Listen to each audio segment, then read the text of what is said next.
BRS party అధికారంలో ఉన్న 10 ఏళ్ల పాటు కవితకు జ్యోతిబాపులే గుర్తుకు రాలేదని కాంగ్రెస్ సీనియర్ నేత పీహెచ్ విమర్శించారు.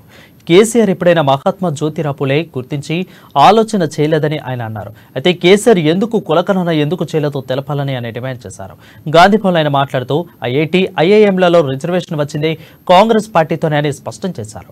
పార్లమెంట్ ఎన్నికలు వస్తున్నాయని బీసీ, పీసీ అంటున్నారని 10 ఏళ్లలో బీఆర్ఎస్ పీసీలకు ఏం చేసిందో చెప్పాలని డిమాండ్ చేశారు పీహెచ్.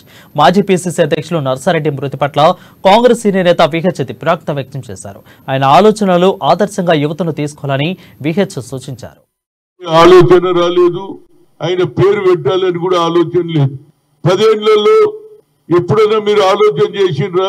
ఇవాళ కవిత గారు చెప్తుండ్రు తమాషా ప్రకారంగా రిజర్వేషన్ పెంచాలి, కులగణన జరగాలని అంటున్నారు. నాకు నవ్వాలనా ఏడవాలనా అనిపిస్తుంది. ఏమిటి 10 ఏళ్ళు ఉన్నప్పుడు ప్రతిరోజు అసెంబ్లీ సమావేశాలకు వస్తున్నట్టు మీ నాయన గాని మీ కుటుంబ సభ్యులు గాని ఎప్పుడన్నా మహాత్మా జ్యోతిరావు పూలే గురించి ఆలోచన చేసిండ్రా అని నేను అడుగుతున్నా.